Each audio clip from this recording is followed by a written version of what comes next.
अनंत अनंत मैत्री के मसीहा, दया और करुणा के अवतार परम पिता परमात्मा प्रभु महावीर के चरणों में कोटिश वंदन नमन।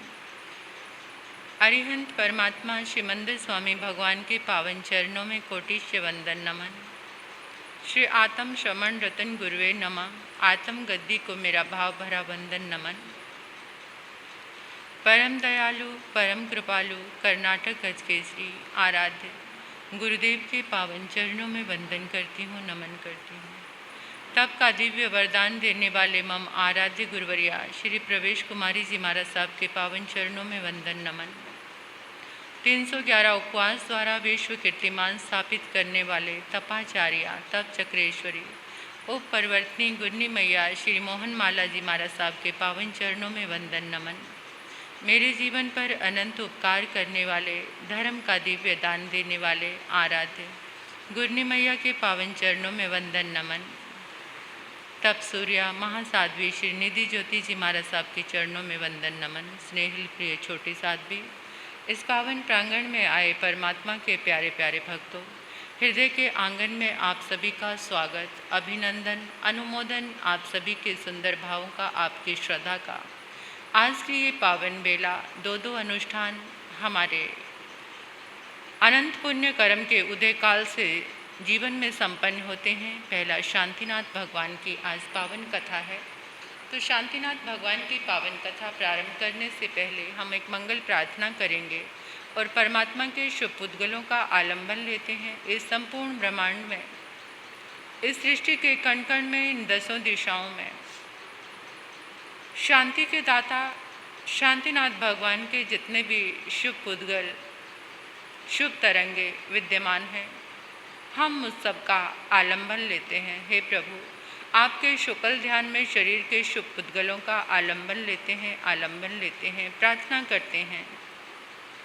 ये शुभ उद्गल, ये शांति के उद्गल पूरे विश्व के लिए, देश के लिए, शहर के लिए, समाज के लिए, घर परिवार के लिए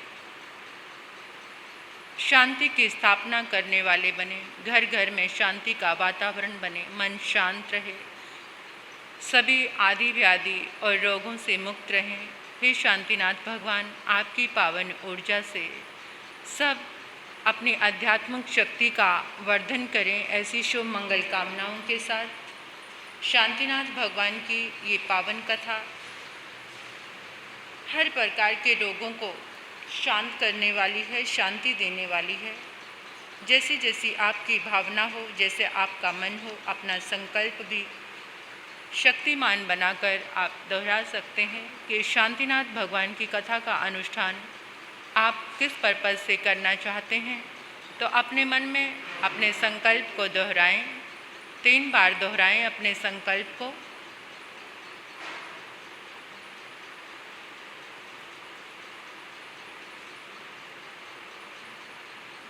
हे शांतिनाथ भगवान, संपूर्ण विश्व को आपके शांति के शुभ उद्गलों की ऊर्जा प्राप्त हो। सभी का मन, तन, घर परिवार में सुख, शांति और समृद्धि का वर्धन हो, ऐसी हमारी मंगल भावनाएं हैं। तो कथा को प्रारंभ करते हैं। पहले सर्व सिद्धिदायक मंत्र को हम 21 बार पढ़ेंगे। ओम ह्रीं श्रीं श्री शांतिनाथाय सर्वविघ्न विनाशाय सर्व सिद्धि कुरु कुरु ह्रीं नमः। ओम ह्रीं अर्हं श्री शांतिनाथाय सर्वविघ्न विनाशाय सर्व सिद्धि कुरु कुरु ह्रीं नमः। ओम ह्रीं अर्हं श्री शांतिनाथाय सर्वविघ्न विनाशाय सर्व सिद्धि कुरु कुरु ह्रीं नमः। ओम ह्रीं अर्हं श्री शांतिनाथाय सर्वविघ्न विनाशाय सर्व सिद्धि कुरु कुरु ह्रीं नमः। ओम ह्रीं अर्हं श्री शांतिनाथाय सर्वविघ्न विनाशाय सर्व सिद्धि कुरु कुरु ह्रीं नमः। ओम ह्रीं अर्हं श्री शांतिनाथाय सर्वविघ्न विनाशाय सर्व सिद्धि कुरु कुरु ह्रीं नमः। ओम ह्रीं अर्हं श्री शांतिनाथाय सर्वविघ्न विनाशाय सर्व सिद्धि कुरु कुरु ह्रीं नमः। ओम ह्रीं अर्हं श्री शांतिनाथाय सर्वविघ्न विनाशाय सर्व सिद्धि कुरु कुरु ह्रीं नमः। ओम ह्रीं अर्हं श्री शांतिनाथाय सर्वविघ्न विनाशाय सर्व सिद्धि कुरु कुरु ह्रीं नमः। ओम ह्रीं अर्हं श्री शांतिनाथाय सर्वविघ्न विनाशाय सर्व सिद्धि कुरु कुरु ह्रीं नमः। ओम ह्रीं अर्हं श्री शांतिनाथाय सर्वविघ्न विनाशाय सर्व सिद्धि कुरु कुरु ह्रीं नमः। ओम ह्रीं अर्हं श्री शांतिनाथाय सर्वविघ्न विनाशाय सर्व सिद्धि कुरु कुरु कुरु ह्रीं नमः। ओम ह्रीं अरहं श्री शांतिनाथाय सर्वविघ्न विनाशाय सर्व सिद्धि कुरु कुरु ह्रीं नमः। ओम ह्रीं अरहं श्री शांतिनाथाय सर्वविघ्न विनाशाय सर्व सिद्धि कुरु कुरु ह्रीं नमः। ओम ह्रीं अरहं श्री शांतिनाथाय सर्वविघ्न विनाशाय सर्व सिद्धि कुरु कुरु ह्रीं नमः। ओम ह्रीं अरहं श्री शांतिनाथाय सर्वविघ्न विनाशाय सर्व सिद्धि कुरु कुरु ह्रीं नमः। ओम ह्रीं अरहं श्री शांतिनाथाय सर्वविघ्न विनाशाय सर्व सिद्धि कुरु कुरु ह्रीं नमः। ओम ह्रीं अरहं श्री शांतिनाथाय सर्वविघ्न विनाशाय सर्व सिद्धि कुरु कुरु ह्रीं नमः। ओम ह्रीं अरहं श्री शांतिनाथाय सर्वविघ्न विनाशाय सर्व सिद्धि कुरु कुरु ह्रीं नमः।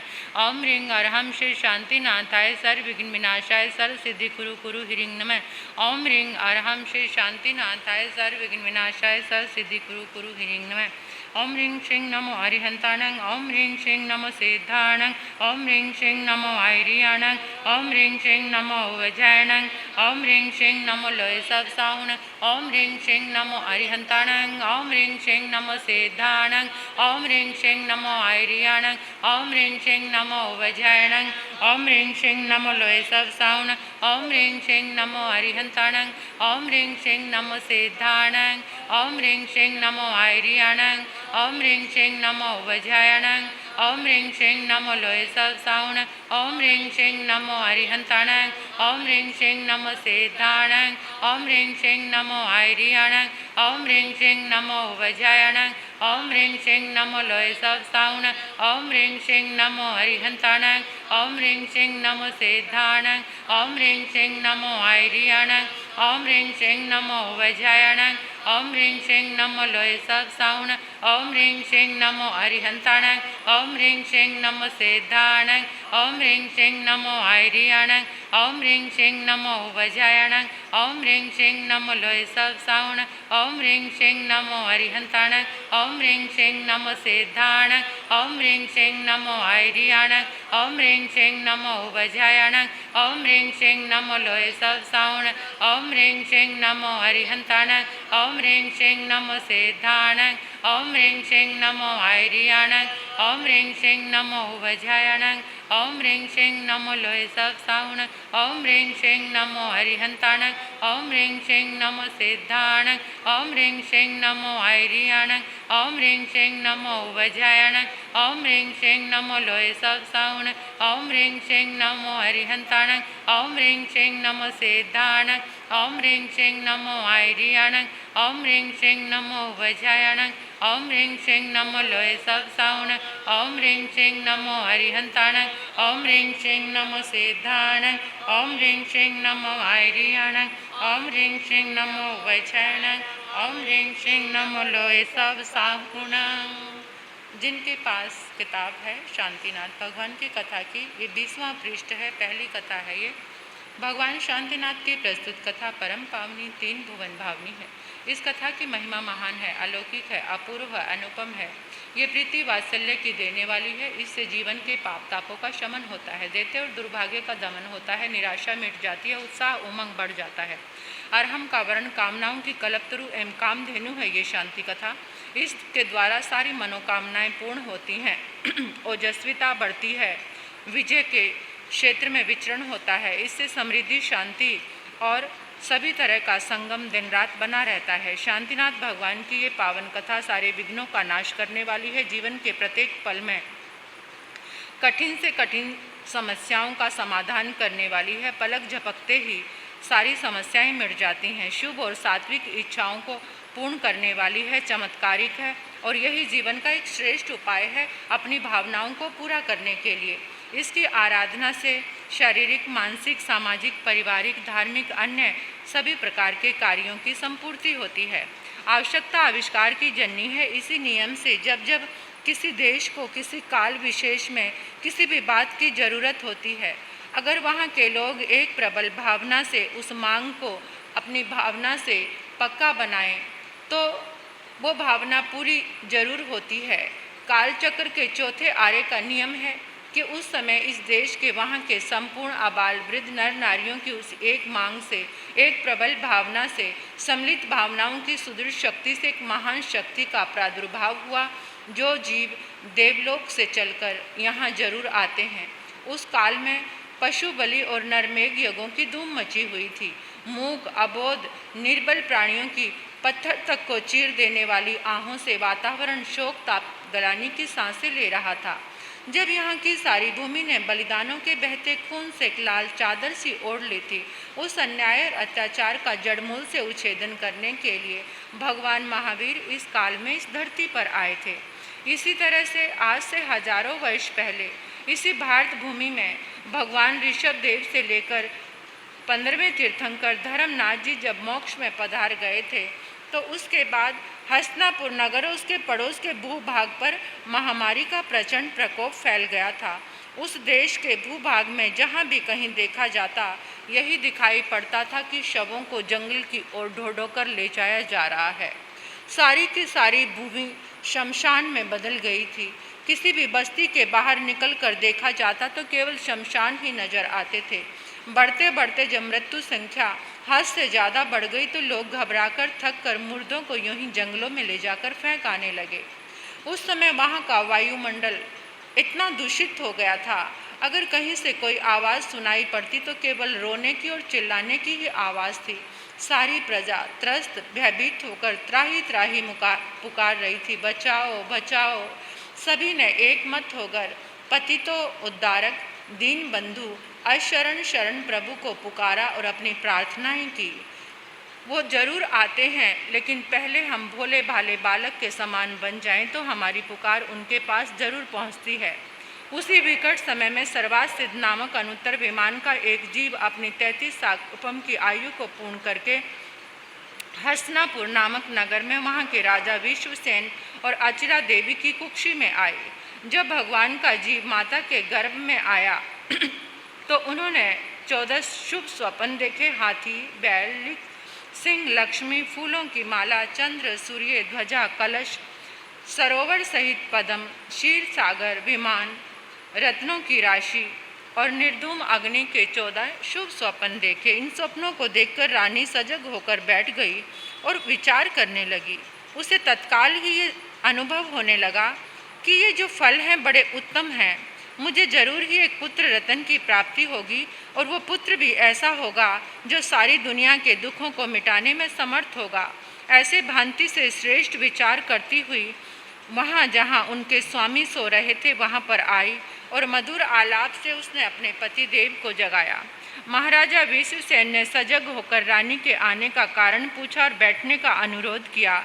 पतिदेव का आज्ञा पाकर रानी भद्रासन पर बैठ गई और अपने देखे हुए स्वप्नों को क्रम से राजा को सुनाया। राजा रानी के मुंह से स्वप्नों को सुनकर आनंद विभोर हो गए। रानी से बोले, प्रिय, ये स्वप्न शीघ्र ही बड़े उत्तम फल देने वाले हैं, महान मांगलिक भी हैं। इनके परम प्रभाव से धन जन और राज्य की अभिवृद्धि होगी। आज तुम 10 दिशाओं से जिस पाप ताप को सुन पा रही हो, कल उसका नाम भी सुनने को नहीं मिलेगा। ये राजा राज और प्रजा चयन करेंगे, दीर्घ जीवन की गोद में फलें और फूलेंगे। तुम देखना, मेरे कथन का प्रमाण तो तुम्हें सुबह होते ही जान पड़ेगा। महामारी रोग एकदम शांत हो जाएगा, ऐसा संदेश चारों दिशाओं से तुम्हें मिलेगा। उस समय और भी अनेकों प्रकार के मांगलिक कार्य शुभ संदेशों को तुम सुन पाओगी। मेरे कथन की सच्चाई तो तुम्हें सुबह ही पता चल पाएगी। प्रातःकाल स्वप्न पाठकों को बुलाया। स्वप्न पाठक आए और उनको स्वप्नों का फल बताकर बड़ी प्रीति के साथ दान देकर उनको विदा किया। स्वप्न पाठकों के मुख से ऐसे स्वप्नों का फल सुनकर राजा और रानी हर्ष के मारे बांसों उछल पड़े। वहाँ से चलकर रानी अपने शयनागार में आई। रात्रि के अवशेष समय को उसने अनेकों प्रकार की धार्मिक, ऐतिहासिक, लोक पावन कथा का चिंतन मनन करते हुए बिताया। उस दिन से वो अपने गर्भ का प्रतिपालन शास्त्रों के अनुसार, जैसे शास्त्रों में नियम सिद्धांत थे, उसी के अनुसार करने लगी। इस महान आत्मा के गर्भ में आते ही महामारी को क्षय रोग लग गया। जिस प्रकार मेघ की तीव्र वर्षा से अग्नि का अभिमान चूर चूर हो जाता है, यानी अग्नि शांत हो जाती है, इसी तरह से माता के गर्भ में आते ही महामारी का प्रचंड प्रकोप जो था शांत होने लगा। इस अचानक परिवर्तन को देखकर लोगों को विश्वास हो गया कि महान शक्तिशाली आत्मा का अवश्य में प्रादुर्भाव होने वाला है। जैसे पूरब दिशा में सूर्य उदय होता है तो उसे देखकर सबको ये आभास हो जाता है कि अब अंधकार मिट जाएगा। ऐसे ये पावन भूमिका थी उस महान आत्मा के आने की। पूरे 9 मास 7.5 दिन बीतने पर रानी ने एक परम पुण्यवान महान तेजस्वी अमर यशस्वी बालक को ज्येष्ठ कृष्णा त्रयोदशी के दिन अर्धरात्रि की अवस्था में जन्म दिया। बालक का जन्मोत्सव बड़े धूमधाम से मनाया गया। 12वें दिन अशुचि कर्म से निवृत्त हो जाने पर बालक का नामकरण संस्कार किया गया। जिस घड़ी से वो बालक माता के गर्भ में आए थे तो चारों ओर शांति का वातावरण बना हुआ था। बस यथा नाम तथा गुण वाले उस बालक का नाम शांति कुमार अच्छा शांति के सम्राट रखा गया। भगवान शांतिनाथ अपने बाल्यकाल से ही बड़े भारी गुणीशील संस्कारी थे, प्रतिभावान थे। जब वो 8 वर्ष के हुए तो माता पिता के मन में आया कि इन्हें पाठशाला में प्रवेश करा देते हैं, परंतु अपने ज्ञान से वहाँ उपस्थित सारे के सारे विद्वान जनों को उन्होंने दिखा दिया कि उनके ज्ञान की समता करने में वहाँ कोई भी समर्थ नहीं था। तब तो उनको पढ़ाने बैठाने की कोई आवश्यकता प्रतीत नहीं हुई। अपने पूर्व जन्म के संस्कारों से और तीर्थंकर गोत्र बंधन के कारण से बिना पढ़ाए लिखाए सारी विद्याओं कलाओं में वो पूर्ण कुशल थे, पारंगत थे। काल व्यतीत होने पर युवक बने और यशोमती नामक एक सर्वांग सुंदर कन्या से उनका विवाह कर दिया गया। आपको अपने राज्य में 14 रत्नों और 9 निधानों की प्राप्ति हुई, जिसके प्रताप से आप 6 खंड के राजा बने, यानी चक्रवर्ती सम्राट बनकर उन्होंने अपने राज्य की स्थापना की। ऐसे कई दिन सुखपूर्वक बीत गए। एक दिन उनकी धर्मपत्नी यशोमती ने मुंह के मार्ग में चक्र रतन उतर जाने का स्वप्न देखा। अपने स्वप्न को लेकर पतिदेव के पास आई, अर्थ पूछा। पतिदेव तो ज्ञान निधान थे, 3 ज्ञान उनको थे, तो उन्हें तो एक क्षण भी नहीं लगा और अपने ज्ञान बल से उन्होंने अपनी पत्नी से कहा, प्रिय, पूर्व में दृढ़रथ मेरा छोटा भाई था, वही सर्वासिद्ध विमान में है, वही वहाँ से चलकर हमारे घर में पुत्र के रूप में आ रहा है। उसी दृढ़रथ के समय में मैं भी पूर्व महाविदय की सितोदा नगरी के उत्तर में 8वीं पुष्कलावती नामक विजय की पुंडराकिनी नगरी का मेघरथ नामक राजा था। एक बार मेरे सत्य की प्रशंसा शक्रेंद्र देव ने अपनी देव सभा में कर दी, लेकिन सभी काल में एक जैसे व्यक्ति विद्यमान नहीं रहते हैं। वहाँ भी 2 देव ऐसे निकलाए जिन्हें मेरी प्रशंसा खूब अखरी। उन्होंने उसे कोरी कल्पना समझा और उन दोनों ने, एक ने कबूतर का रूप बनाया, एक ने बाज का रूप बनाया। मेरी परीक्षा लेने के लिए मेरे निकट आ गए। कबूतर पहले आकर मेरी गोद में बैठ गया। वो बाज रूपधारी देव भी लपकता हुआ आया और आकर कहने लगा, राजन, तुम्हें ये अधिकार किसने दिया है कि तुम लुका छुपा कर मेरे भोजन को अपनी गोद में रख लो? मेरा शिकार मुझे तुरंत वापस लौटाओ। मैंने उत्तर दिया कि इसे कैसे छोड़ा जा सकता है? शरण में आए हुए को प्राण को बचाना ये क्षत्रिय का धर्म और कर्तव्य है। मैं इस कबूतर को तुम्हें नहीं दे सकता। हाँ, अगर तुम्हें कुछ चाहिए तो मेरे शरीर का कुछ भाग लेकर, मांस लेकर तुम अपनी भूख मिटा सकते हो, मैं ये तुम्हें दे सकता हूँ। तो बाज ने कहा, तो छोड़ो, कोई बात नहीं, कबूतर मत दो, लेकिन इसके बदले का अपने शरीर का मांस मुझे देकर मेरी भूख मिटा दो, मैं इसी से संतोष मान लूँगा। मेघरथ राजा ने कहा, ये बड़ा ठीक उपाय बताया तुमने, मुझे बहुत बात पसंद आई। और मैंने कहा, चलो तराजू और बाट लेकर आता हूँ। तराजू और बाट लेकर आए, अपने शरीर का एक भाग काटकर पलड़े में, तराजू के पलड़े में रखा और दूसरे को कबूतर के पलड़े में। मुझे ये बात की खुशी थी कि मैं कबूतर के प्राण बचा रहा हूँ, लेकिन मेरे पारिवारिक जनों को मेरा ये विचार बिल्कुल भी पसंद नहीं आया। वो मुझे डिगाने की चेष्टा करने लगे, लेकिन मैं भी कहाँ डिगने वाला था। मैं टस से मस भी नहीं हुआ।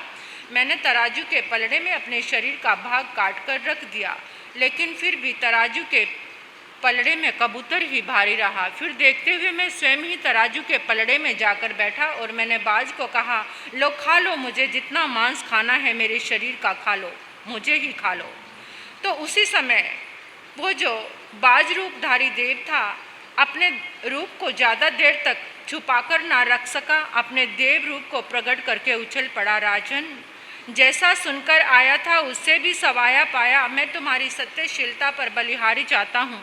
उन्होंने मेरे शरीर को पहले जैसा ही सुंदर बना दिया। कबूतर और वो बाज रूपधारी देव अपने स्थान पर कूच कर गए।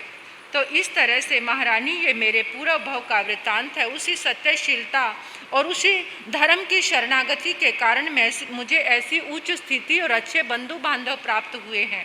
ऐसे मेघरथ राजा ने तीर्थंकर गोत्र बंधन के 20 कारणों में से सारे कारणों को उत्कृष्ट रूप में अपने जीवन में उतारा और उन्होंने अपने निजी धन से सात्विक औषधालय खुलवाए, जन साधारण को बिना मूल्य औषधियाँ वितरण की, जिनसे लाखों प्राणियों के रोगों का शमन होता था। इस जगत के दीन दुखी, शोक और चिंताग्रस्त, लंगड़े, लूले, अंधे, अपंग, बहरे, जितने भी रोगी अज्ञान के अंधकार में फंसकर अपने आत्म चिंतन को भूल गए थे, उन सभी को के लिए उन्होंने सुंदर मार्ग बताए, उनकी सेवा की, लोगों को बताया कि इनकी सेवा शुश्रूषा करो, इनको दान दक्षिणा दो। इनको दान देने से काट के ठूठ भी हरे भरे वन बन जाते हैं। इनको खिलाने पिलाने से तुम्हारी जिंदगी में बहारें आएंगी। राजा मेघरथ ने अनेक प्रकार की पाठशालाएं, गुरुकुल, विद्यालय, महाविद्यालय, शिक्षण संस्थाओं का निर्माण किया, उनको शाश्वत दान दिया और लोगों के अज्ञान रूपी प्रगाढ़ अंधकार को मिटाया। उनको सज्ञान सर्व गुण संपन्न बना दिया, क्योंकि उन्होंने बताया कि सद्विद्या ही राष्ट्र का और जीवन रक्षण का विकास करने वाली है, मुक्ति का राजमार्ग खोलने वाली है। राजा मेघरथ ने अपने राज्य में घोषणा कराई कि इस राज्य में कोई भी हिंसा नहीं करेगा। दूसरों के प्राणों को बचाना ही उनका मुख्य ध्येय था। वो भली भांति जानते थे इस बात को कि अहिंसा ही सबसे बड़ा धर्म है, और वो दीक्षित हुए, अहिंसा के प्रवर्तक बने, केवली बने, तीर्थंकर बने। अपने प्राणों का मोह त्याग कर वो दूसरों के प्राणों को बचाते थे। ऐसे ये अहिंसा का जीता जागता उदाहरण उनका जीवन हमारे बीच में है। इसी प्रकार अनेकों अनाश्रित, अनाथ, अपंग, लूले, लंगड़ों को उन्होंने अनेकों प्रकार का दान दिया। उनके राज्य में कोई भी व्यक्ति भूखा नहीं सोता था।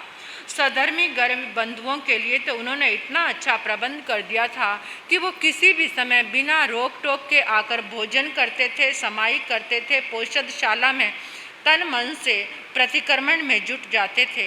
विधवा माताओं बहनों के लिए भी उन्होंने 50 आश्रम बनवा दिए थे और वहीं बैठकर वो नमोकार महामंत्र का जप भी किया करती थी। इतना ही नहीं, मेघरथ राजा ने अनेकों सामायिक भवन बनाए। पुण्य धर्म के जितने प्रचार प्रसार हो सकते थे सारे मेघरथ राजा ने दिए। इस बात से तो उनके शत्रु तक उनकी सराहना करने से नहीं चूकते थे। इस तरह शांतिनाथ भगवान ने लोक कल्याण के लिए अपने 6 खंडों के राज्य का परित्याग करके दीक्षा धारण की, 4 घनघाती कर्मों का नाश किया, केवल ज्ञान उत्पन्न हुआ, 34 अतिशय तथा 35 प्रकार की वाणी से संयुक्त हुए, जहाँ भी विचरण करते थे धर्म की स्थापना होती थी, चतुर्विध संघ की स्थापना की। उन दिनों जहाँ जहाँ भी आप विचरते थे, जहाँ भी कदम रखते थे, 4 कोस के दायरे में शांति की स्थापना हो जाती थी। कोई भी अशांत नहीं रहता था। इसलिए इनका शांतिनाथ भगवान नाम रखने का कारण तो आप अच्छी तरह से समझ चुके होंगे। और आज के इस पंचम काल में भी जहाँ जहाँ ये शांति कथा होती है, जहाँ जहाँ इनका नाम लिया जाता है, जहाँ जहाँ ये अनुष्ठान होता है, उस इंसान की मनोकामनाएं जरूर पूरी होती हैं। कितने ही लोगों ने शांतिनाथ भगवान की इस पावन कथा से अपने मन की मनोकामनाओं को पूर्ण किया है। भगवान शांति प्रभु की ये पावन कथा मंगलकारी, आनंददायिनी, सुख देने वाली है। जहाँ इसका पठन पाठन होता है, शांति का संचार हो जाता है। इस कथा के करने कराने से धन, जन और वैभव की अभिवृद्धि होती है।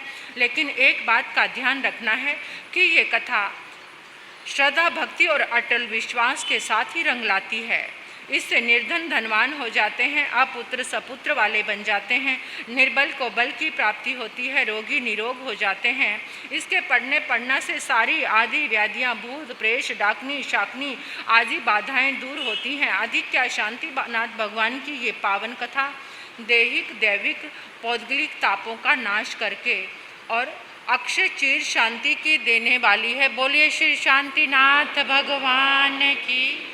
ओम ह्रीं श्रीं नमो अरिहंताणं, ओम ह्रीं श्रीं नमो सिद्धाणं, ओम ह्रीं श्रीं नमो आयरियाणं, ओम ह्रीं श्रीं नमो वज्रायणं, ओम ह्रीं श्रीं नमो लोय सवसाउणं, ओम ह्रीं श्रीं नमो अरिहंताणं, ओम ह्रीं श्रीं नमो सिद्धाणं, ओम ह्रीं श्रीं नमो आयरियाणं, ओम ह्रीं श्रीं नमो वज्रायणं, ओम ह्रीं श्रीं नमो लोय सवसाउणं, ओम ह्रीं श्रीं नमो अरिहंताणं, ओम ह्रीं श्रीं नमो सिद्धाणं, ओम ह्रीं श्रीं नमो आयरियाणं, ओम ह्रीं श्रीं नमो वज्रायणं, ओम ह्रीं श्रीं नमो लोय सवसाउणं, ओम ह्रीं श्रीं नमो अरिहंताणं, ओम ह्रीं श्रीं नमो सिद्धाणं, ओम ह्रीं श्रीं नमो आयरियाणं, ओम ह्रीं श्रीं नमो वज्रायणं, ओम ह्रीं श्रीं नमो लोय सवसाउणं, ओम ह्रीं श्रीं नमो अरिहंताणं, ओम ह्रीं श्रीं नमो सिद्धाणं, ओम ह्रीं श्रीं नमो आयरियाणं, ओम ह्रीं श्रीं नमो वज्रायणं, ओम ह्रीं श्रीं नमो लोय सवसाउणं।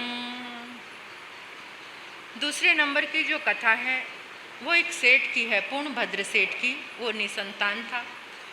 धन संपत्ति बहुत थी उसके जीवन में, लेकिन उसके यहाँ पर संतान नहीं थी। दोनों पति पत्नी बिना ज्ञान के बस सिर्फ संतान की चाहत में ही बैठकर आंसू बहाते रहते थे। अपनी धन संपत्ति को, वैभव को देखकर, उसके पास वैभव इतना था कि वो नगर सेठ था।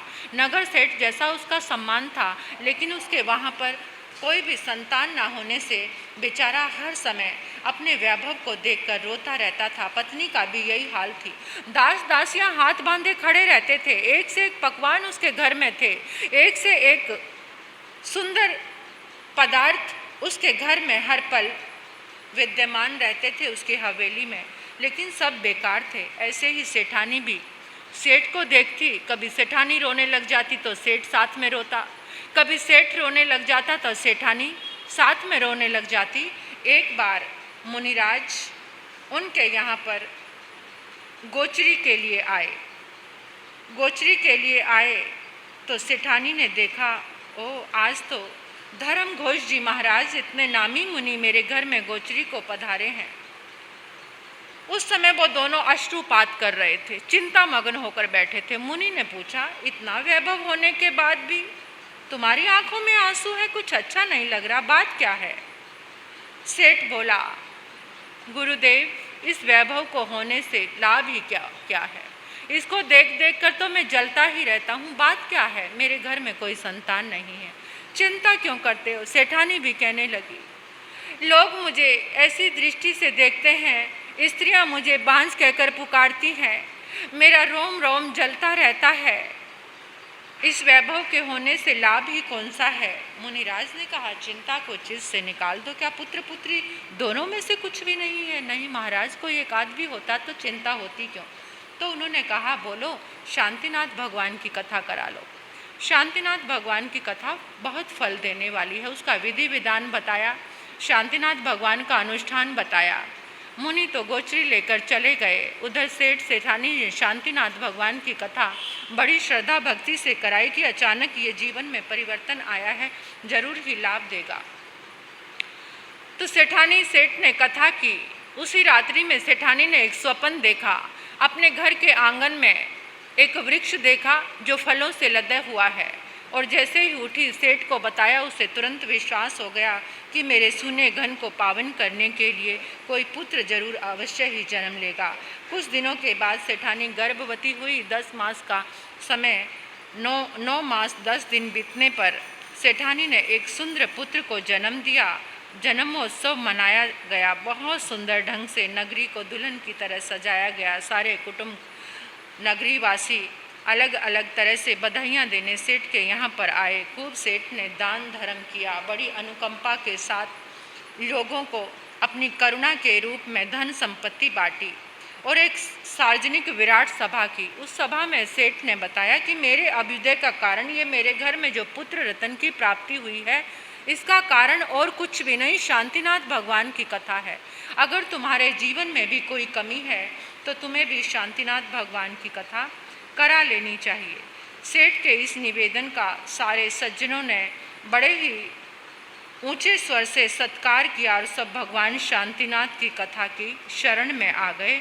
घर घर में, द्वार द्वार में शांति कथा का आचमन होने लगा और सब जैन धर्म की शरण में आ गए। भविष्य में वो दोनों सेठ और सेठानी अपने अनंत सुखों का उपभोग करते हुए श्रावक धर्म की आराधना की और बाद में उन्होंने सद्गति प्राप्त की और अपने धन संपत्ति को गरीबों असहायों के लिए उपयोग में दिया। बोलिए श्री शांतिनाथ भगवान की।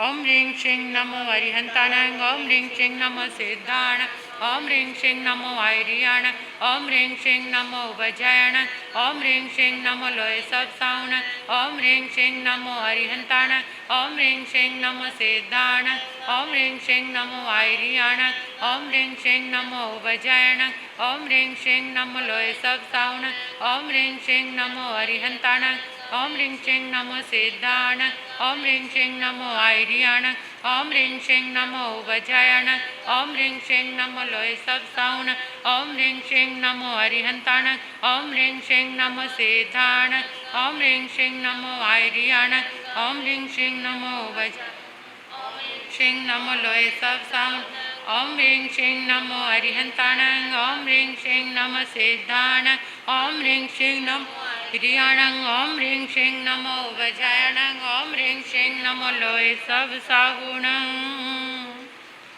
तीसरी जो कथा है भूपाल ग्वाल की है। वो बहुत निर्धन था, उसके पास एक कौड़ी भी नहीं थी। इतनी दरिद्रता उसके जीवन में थी। तो यहाँ से एक सीख मिल रही है।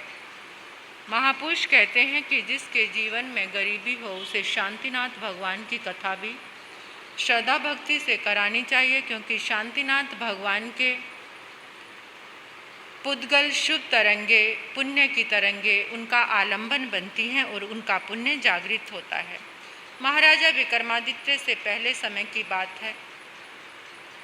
भारतवर्ष में कनकपुर के पास एक बिखरपुर का नाम का नगर था। उसमें भूपाल नाम का ग्वाला रहता था। बहुत दीनहीन था, दरिद्री था, सुबह लाता शाम को खाता, कभी कभार भूखा भी रहकर दिन बिताने पड़ते थे। ऐसे एक बार श्री विभूति विजय मुनि जी अपने शिष्यों के साथ बाग में ठहरे हुए थे। तो उधर से भूपाल ग्वाल का भाग्य भी बदल रहा था। उसके भाग्य चक्कर ने पलटा खाया और अचानक एक दिन जंगल में भूपाल ग्वाल की भेंट मुनिराज से हो गई। जैसे ही मुनि का वेश देखा, बड़ा श्रद्धा भक्ति से भर गया और सोचने लगा, ओह आज का दिन कितना भाग्यशाली है। मुनि के चरणों में वंदन करने लगा, रोने लगा और पूछने लगा, गुरुदेव क्या मेरा भाग्य कभी जागेगा? मैं बहुत दरिद्री हूँ। गुरुदेव ने कहा, कैसी बात करते हो? अरे धर्म की आराधना तो मोक्ष जैसे सुख को दे देती है। अभी तुम जो दरिद्रता मिटाना चाहते हो, तुम शांतिनाथ भगवान की कथा विधि विधान के साथ करो।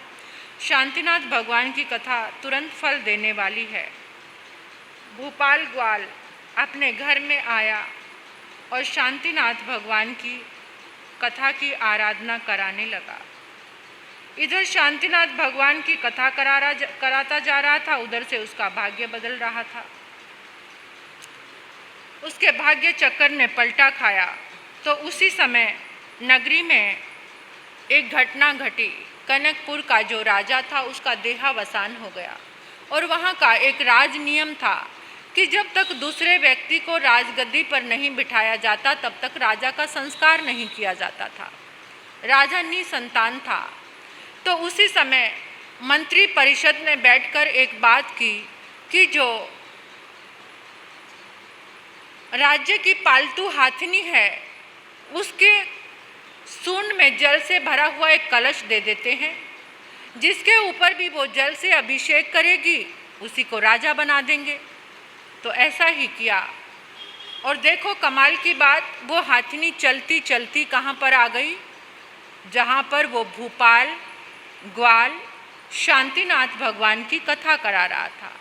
हाथिनी आई, तुरंत उधर से शांति कथा संपन्न हुई, उधर से हाथिनी ने उसका अभिषेक कर दिया, जल डाल दिया उसके ऊपर और सूंड से उसको उठाया और अपनी पीठ पर बिठा लिया।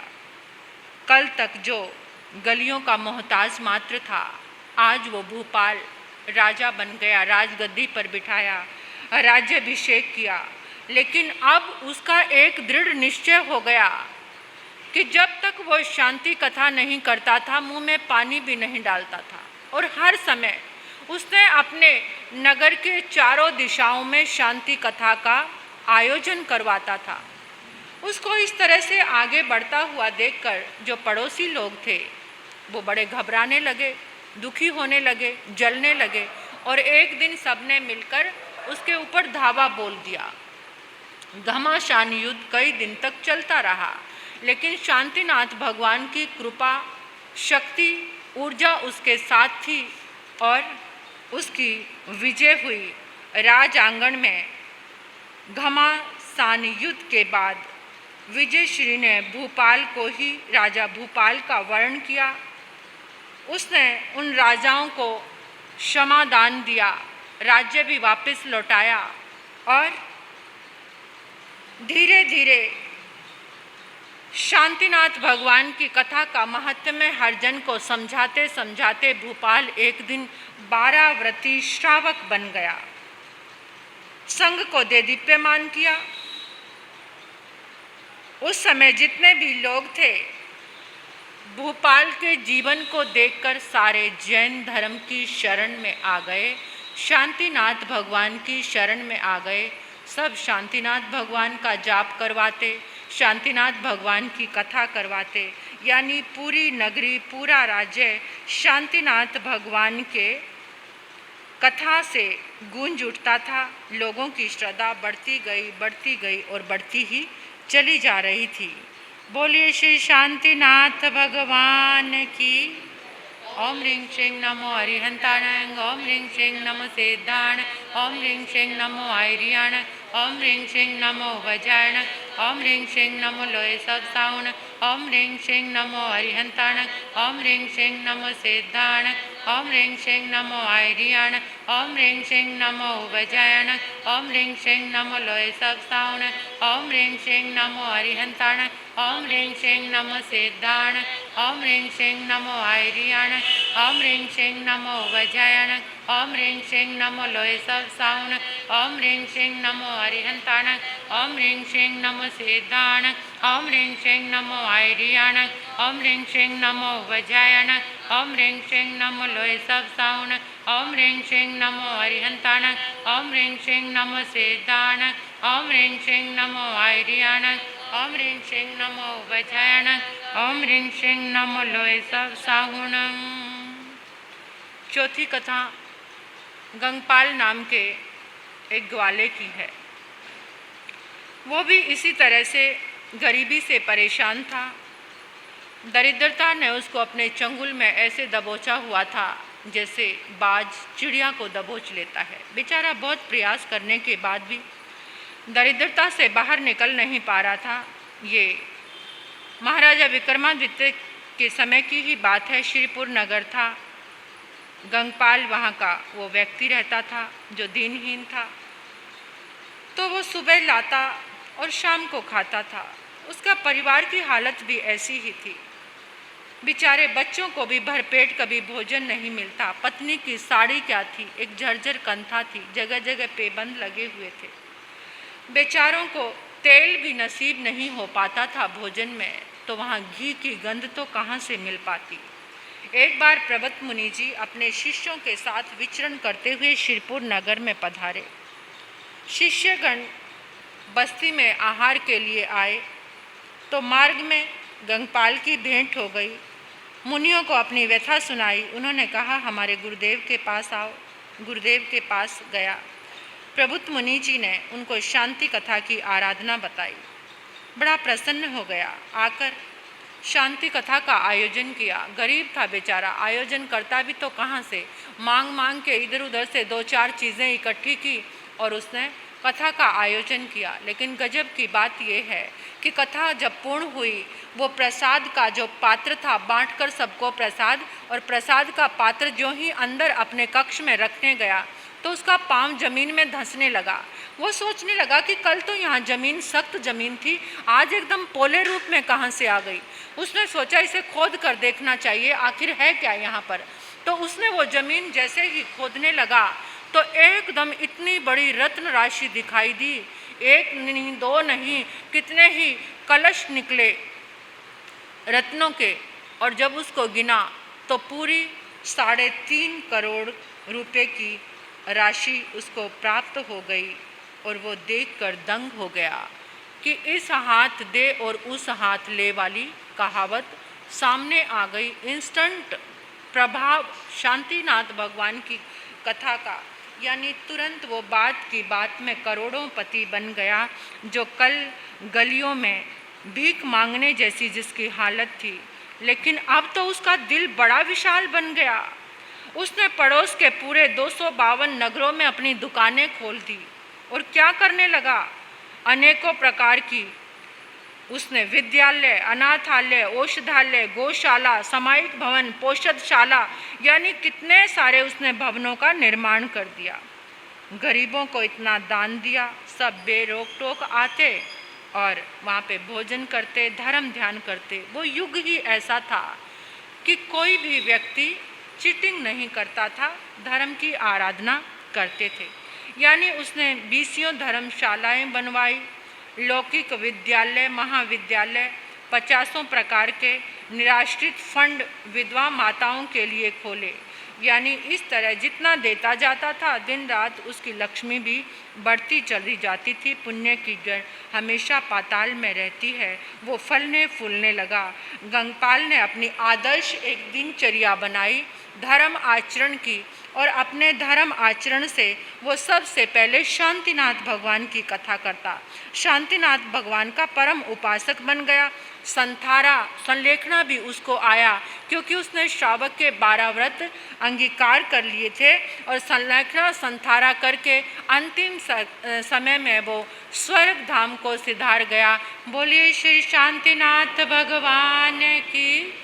ओम ह्रीं श्रीं नमो अरिहंताणं, ओम ह्रीं श्रीं नमो सिद्धाण, ओम ह्रीं श्रीं नमो आयरियाणं, ओम ह्रीं श्रीं नमो वज नमो लोय सब साउणं, ओम ह्रीं श्रीं नमो अरिहंताणं, ओम ह्रीं श्रीं नमो सिद्धाण, ओम ह्रीं श्रीं नमो आयरियाण, ओम ह्रीं श्रीं नमो वज्रायण, ओम ह्रीं श्रीं नमो लोय सब साउण, ओम ह्रीं श्रीं नमो अरिहंताणं, ओम ह्रीं श्रीं नमो सिद्धाण, ओम ह्रीं श्रीं नमो आयरियाण, ओम ह्रीं श्रीं नमो वज्रायण, ओम ह्रीं श्रीं नमो लोय सब साउण, ओम ह्रीं श्रीं नमो अरिहंताण, ओम ह्रीं श्रीं नमो सिद्धाण, ओम ह्रीं श्रीं नमो आयरियाण, ओम ह्रीं श्रीं नमो वज्रायण, ओम ह्रीं श्रीं नमो लोय सब साउण, ओम ह्रीं श्रीं नमो अरिहंताण, ओम ह्रीं श्रीं नमो सिद्धाण, ओम ह्रीं श्रीं नमो आयरियाण, ओम ह्रीं श्रीं नमो वज्रायण, ओम ह्रीं श्रीं नमो लोय सब साहुण। 5वीं कथा गुण सुंदरी नामक एक युवती की है। वो बहुत बड़े सेठ की पुत्र वधू थी। धनपाल नाम का सेठ था, नगर सेठ था, प्रतिष्ठित था, उसकी सब जगह बड़ी प्रतिष्ठा थी। उसके गुण सुंदर नाम का बेटा था, गुण सुंदरी उसकी पत्नी थी। एक बार उसको व्यंत्री बाधा लग गई, यानी भूत प्रेत की बाधा, और वो ऐसी बाधा थी कि कभी कभार वो पूरा दिन बेहोश रहती। कभी पूरे परिवार के लोग भोजन करने बैठते, अभी एक बाइट भी उन्होंने तोड़ी नहीं होती कि व्यंत्री उसके अंदर आ जाती, रोती चिल्लाती, फितूर मचाती। यानी पूरे घर का वातावरण बिल्कुल अस्वस्थ हो गया था। चारों तरफ रोहट, चिल्लाना, शोर, इस तरह से सेठ बड़ा परेशान हुआ। और वो क्या करता, उस व्याधि को मिटाने के लिए कितने सारे लोगों को, सियाने, कोई तांत्रिक, मांत्रिक, यांत्रिक, जैसे जैसे उसको मिलते वो लेकर आता। ऐसे लगता था जैसे सेठ का घर एक चलता फिरता सा बाजार बन गया हो। लेकिन जरा भी वो व्यंत्री इधर से उधर हिलती नहीं थी। उसके शरीर को कष्ट देती रहती, परिवार को कष्ट देती रहती। सब लोगों का खाना हराम हो गया था। एक दिन सेठ बाजार से तंत्र मंत्र की विद्याएं लेकर आ रहा था कि रास्ते में एक मुनिराज से भेंट हो गई। जैसे ही मुनि को देखा, अपने घर लेकर आया गोचरी के लिए, श्रावक था वो। तो उसने विनती की कि गुरुदेव, ऐसी स्थिति है, मेरी पुत्र वधू को एक भूत प्रेत बाधा ने बहुत परेशान कर रखा है। उन्होंने कहा शांतिनाथ भगवान की कथा कराओ, इधर उधर दौड़ो मत, भागो मत, बस शांतिनाथ भगवान की कथा करा लो, फिर देखना तुम। बड़ा कृतज्ञ हुआ और गुरु चरणों में प्रणाम किया। बहुत सारे लोगों को निमंत्रण भेजा, शांतिनाथ भगवान की कथा कराई। शांतिनाथ भगवान की कथा जैसे ही शुरू हुई, वो वेंत्री तो जोर जोर से रोने लगी, मुझे मत मारो, मुझे मत सताओ, मैं भूल कर भी इसके शरीर में नहीं आऊंगी, मुझे माफ़ कर दो। क्योंकि वो धर्म का कोई भी अक्षर, जो ऐसे व्यंत्र होते हैं मिथ्यात्वी, वो धर्म का कोई भी अक्षर सुन नहीं पाते। रोने लगी, चिल्लाने लगी, मुझे छोड़ दो, मुझे छोड़ दो, मुझे मत मारो, मुझे मत मारो।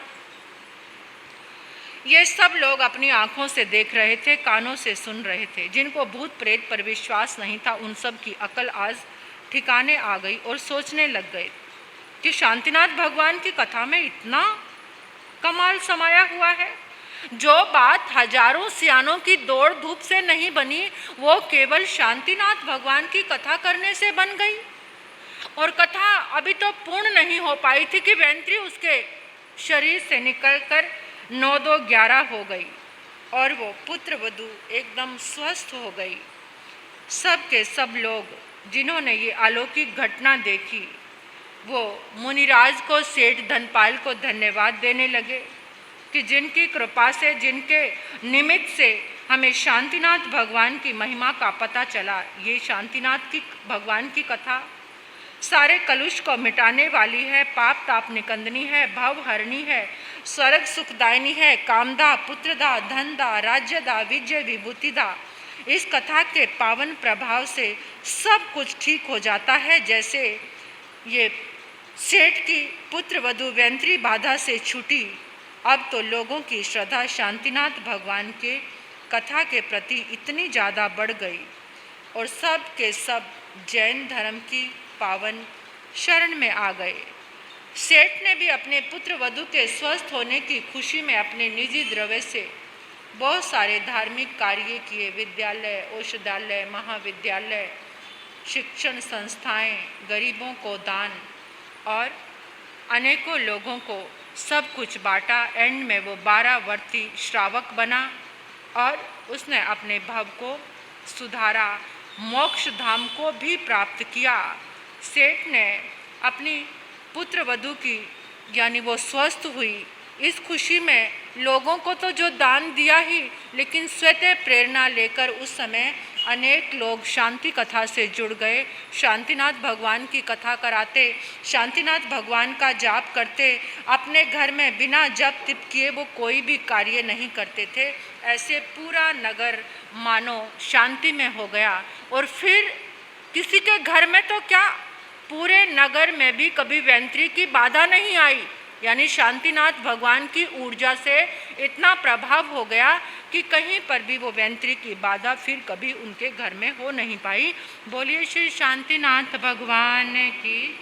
ओम ह्रीं श्रीं नमो अरिहंतानंग, ओम ह्रीं श्रीं नमो सिद्धान, नमो आयरियाण, ओम ह्रीं श्रीं नमो वज्रायणंग, ओम ह्रीं श्रीं नमो लोय सब साउन, ओम ह्रीं श्रीं नमो अरिहंतानंग, ओम ह्रीं श्रीं नमो सिद्धान, ओम ह्रीं श्रीं नमो आयरियाण, ओम ह्रीं श्रीं नमो वज्रायणंग, ओम ह्रीं श्रीं नमो लोय सब साउन, ओम ह्रीं श्रीं नमो अरिहंतानंग, ओम ह्रीं श्रीं नमो सिद्धान, ओम ह्रीं श्रीं नमो आयरियाण, ओम ह्रीं श्रीं नमो वज्रायण, ओम ह्रीं श्रीं नमो लोय सब साउन, ओम ह्रीं श्रीं नमो अरिहंतानंग, ओम ह्रीं श्रीं नमो सिद्धान, ओम ह्रीं श्रीं नमो आयरियाण, ओम ह्रीं श्रीं नमो वज्रायण, ओम ह्रीं श्रीं नमो लोय सब साउन, ओम ह्रीं श्रीं नमो अरिहंताण, ओम ह्रीं श्रीं नमो सिद्धान, ओम ह्रीं श्रीं नमो आयरियाण, ओम ह्रीं श्रीं नमो वज्रायण, ओम ह्रीं श्रीं नमो लोय सब साहुन।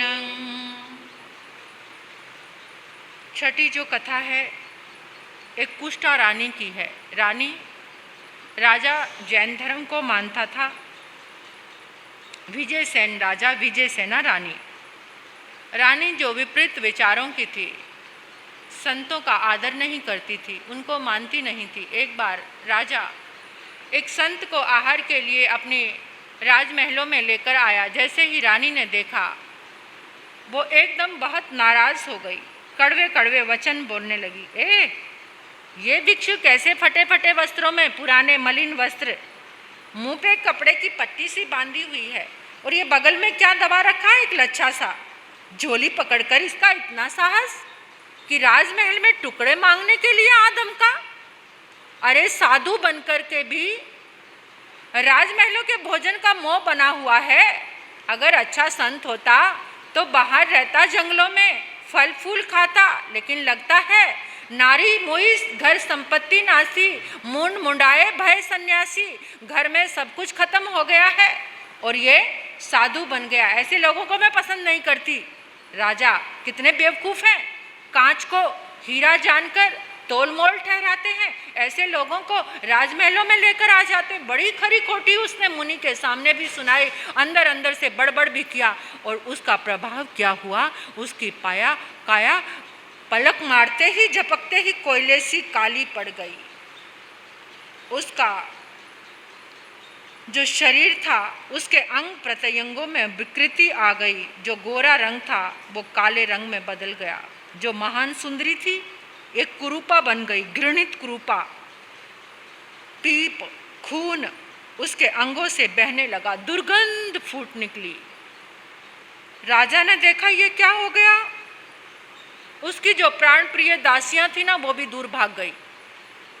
ऐसी रोगी के पास कौन आए।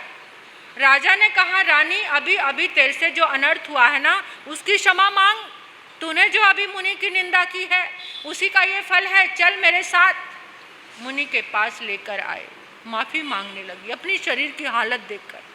मुनि को कहने लगी, मुझे क्षमा कर दो, मुझे क्षमा कर दो, मेरे ऐसी दुर्भावना से और आपके श्राप से मेरी ऐसी दशा हो गई। मुनि ने कहा, हमारे श्राप से नहीं, हमने कोई श्राप नहीं दिया। जो तुम्हारे पास था तुमने दिया, जो मेरे पास था वो मैं दूंगा। तुम्हारे पास यही था, ये तो कृत कर्मों का फल है जो तुमने कर्म किए हैं।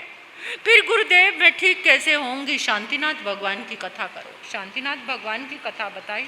आकर उन्होंने शांतिनाथ भगवान की कथा का आयोजन किया।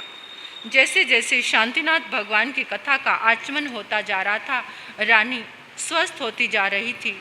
जैसे ही शांतिनाथ भगवान की इतनी ऊर्जा, ऐसी ऊर्जा कि तुरंत रानी, उनकी श्रद्धा भी कितनी गजब की रही होगी कि रानी तुरंत स्वस्थ हो गई। और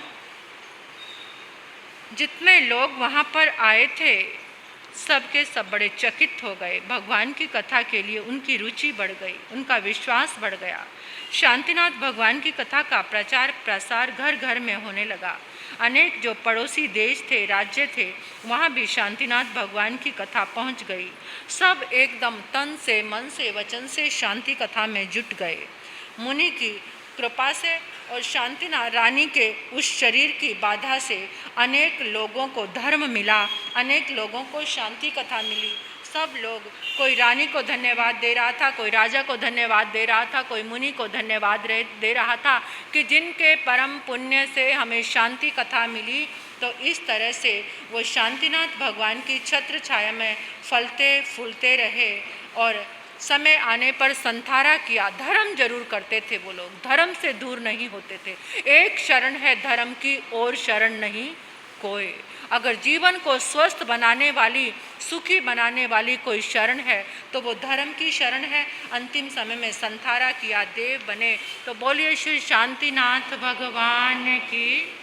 ओम ह्रीं श्रीं नमो अरिहंताणं, ओम ह्रीं श्रीं नमो सिद्धाणं, ओम ह्रीं श्रीं नमो आर्याणं, ओम ह्रीं श्रीं नमो वज्राणं, ओम ह्रीं श्रीं नमो लोय सब सावण, ओम ह्रीं श्रीं नमो अरिहंताणं, ओम ह्रीं श्रीं नमो सिद्धाणं, ओम ह्रीं श्रीं नमो आर्याणं, ओम ह्रीं श्रीं नमो वज्राणं, ओम ह्रीं श्रीं नमो लोय सब सावण, ओम ह्रीं श्रीं नमो अरिहंताणं, ओम ह्रीं श्रीं नमो सिद्धाणं, ओम ह्रीं श्रीं नमो आर्याणं, ओम ह्रीं श्रीं नमो वज्राणं, ओम ह्रीं श्रीं नमो लोय सब सावण, ओम ह्रीं श्रीं नमो अरिहंताणं, ओम ह्रीं श्रीं नमो सिद्धाणं, ओम ह्रीं श्रीं नमो आर्याणं, ओम ह्रीं श्रीं नमो वज्राणं, ओम ह्रीं श्रीं नमो लोय सब सावण, ओम ह्रीं श्रीं नमो अरिहंताण, ओम ह्रीं श्रीं नमो सेताण, ओम ह्रीं श्रीं नमो आयरियाण, ओम ह्रीं श्रीं नमो नमो लोय सब साहुण। सातवीं कथा युवराज कनक कुमार की है। ये कथा भी ऐसी ही है जैसे रानी ने अपमान किया था मुनि का, ऐसे ही कनकपुर नाम का नगर था। वहाँ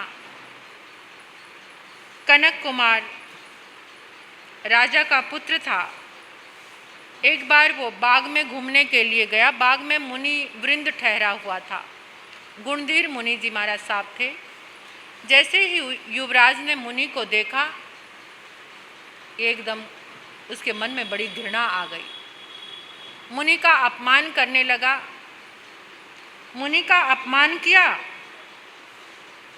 और उसी समय तुरंत इतनी उसने निंदा की, इतने निंदा की मुनि की कि ये कैसे हैं, एक गाय की पूंछ जैसी वस्तु लेकर इस उद्यान में, बाग में घूम रहे हैं।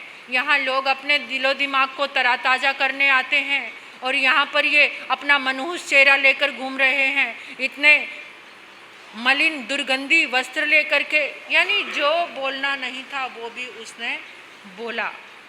और उसी समय क्या हुआ, युवराज उसकी नाक, आँख, चेहरे में बैठ गए, दांत बाहर निकलाए, कानों में बहरा पंच आ गया, उसका माथा कांपने लगा, सिर में उसके कंपन, यानी जैसे कोई पैरालाइज हो जाता है, इस तरीके से बोलते बोलते उसकी ज़बान लड़खड़ाने लगी, दुर्गंध फूट निकली, चमड़ा इधर उधर से फट गया। और ऐसे उसकी दुर्दशा देखकर जितने साथी थे वो सारे घबरा गए, हाथ जोड़कर कहने लगे, युवराज युवराज, अभी अभी तूने जो मुनि की निंदा की है उसी के कारण तेरा ये हुआ है, जल्दी कर, तूने इतना बड़ा अपमान कर दिया मुनि का, और दुर्दशा हो जाए तेरी। इससे अच्छा है जल्दी से चलकर मुनि से माफ़ी मांग ले। वो दीनहीन नज़रों से ऐसे ऐसे सिर हिलाने लगा, आंसू बह रहे थे। अपना हाथ अपने दोस्तों को पकड़ाया, लड़खड़ाता हुआ मुनिराज के पास पहुंचा, क्षमा मांगी। देखो, आपकी मैंने भर्त्सना की, निंदा की, इसलिए जजमेंट करके कभी भी किसी का अपमान मत करना। हर इंसान के जीवन में कितने गुण होते हैं आप सोच भी नहीं सकते।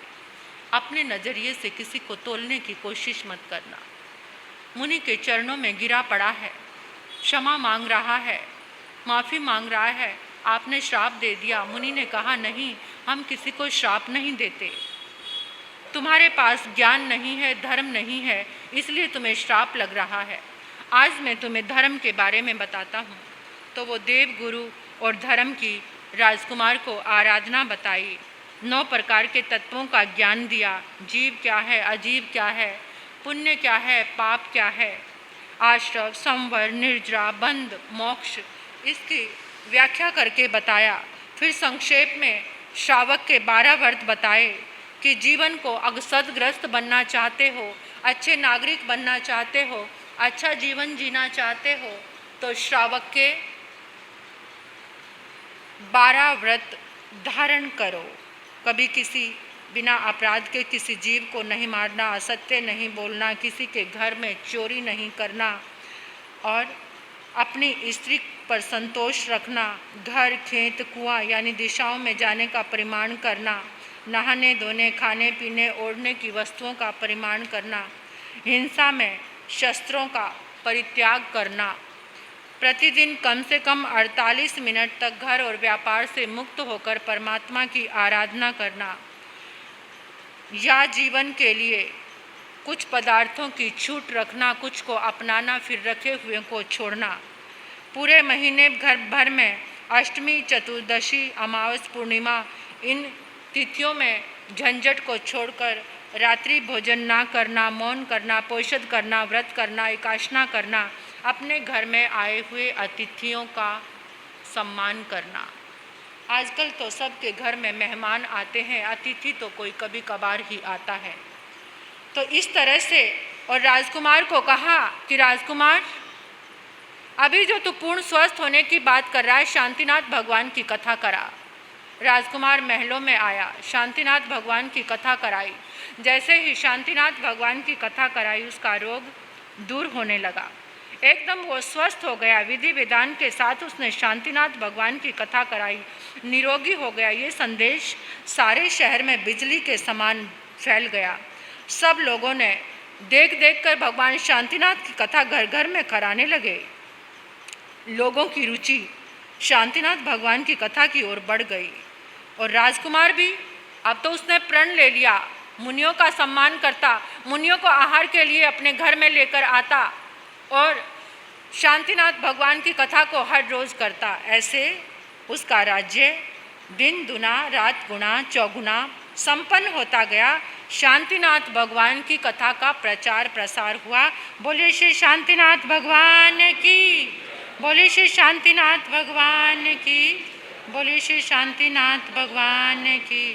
ओम ह्रीं श्रीं नमो अरिहंताणं, ओम ह्रीं श्रीं नमो सिद्धाण, ओम ह्रीं श्रीं नमो आयरियाण, ओम ह्रीं श्रीं नमो वज्रायण, ओम ह्रीं श्रीं नमो लोयसाउण, ओम ह्रीं श्रीं नमो अरिहंताणं, ओम ह्रीं श्रीं नमो सिद्धाण, ओम ह्रीं श्रीं नमो आयरियाण, ओम ह्रीं श्रीं नमो वज्रायण, ओम ह्रीं श्रीं नमो लोयसाउण, ओम ह्रीं श्रीं नमो अरिहंताणं, ओम ह्रीं श्रीं नमो सिद्धाण, ओम ह्रीं श्रीं नमो आयरियाण, ओम ह्रीं श्रीं नमो वज्रायण, ओम ह्रीं श्रीं नमो लोयसाउण, ओम ह्रीं श्रीं नमो अरिहंताण, ओम ह्रीं श्रीं नमो सिद्धाण, ओम ह्रीं श्रीं नमो आयरियाण, ओम ह्रीं श्रीं नमो वज्रायण, ओम ह्रीं श्रीं नमो लोयसाउण, ओम ह्रीं श्रीं नमो अरिहंताण, ओम ह्रीं श्रीं नमो सिद्धाण, ओम ह्रीं श्रीं नमो आयरियाण, ओम ह्रीं श्रीं नमो वज्रायण, ओम ह्रीं श्रीं नमो लोयसाउण। जय श्री शांति प्रभो स्वामी, जय श्री शांति प्रभो। संकट मोचन करिए, संकट मोचन करिए, सुनिए विनय विभो। ओम जय श्री शांति प्रभो। हस्तिनापुर में जन्मे अचला के नंदन, स्वामी अचला के नंदन। विश्वसेन कुल दीपक, विश्वसेन कुल दीपक, प्रभु आनंद वंदन। ओम जय श्री शांति प्रभु। जनमत मृग नशाई, शांति करी देवा, स्वामी शांति करो देवा।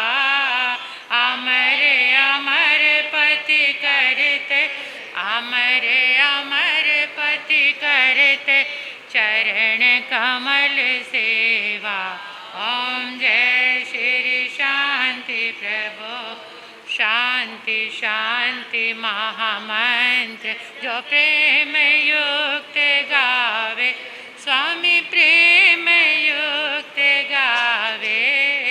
रोग शोक भय नाशे, रोग शोक भय नाशे, सुख वैभव पावे। ओम जय निर्भय नित निरंजन, जाप जपूं तेरा, स्वामी जाप जपूं तेरा। भवदधि प्रबल भवर से, भवदधि प्रबल भवर से, पार करो बेड़ा। ओम जय श्री शांति प्रभु।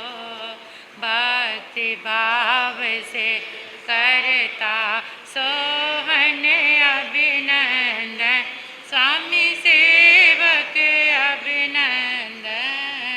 प्रेम पूर्ण बंसी का, प्रेम पूर्ण स्वीकृत करो वंदन। ओम जय श्री शांति प्रभु, जय श्री शांति प्रभु।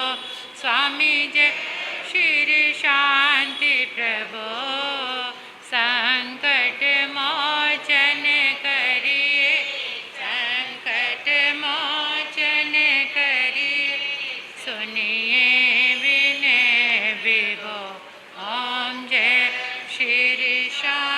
के प्रभु। बोलिए श्री शांतिनाथ भगवान की। शांति के दाता श्री शांतिनाथ भगवान की।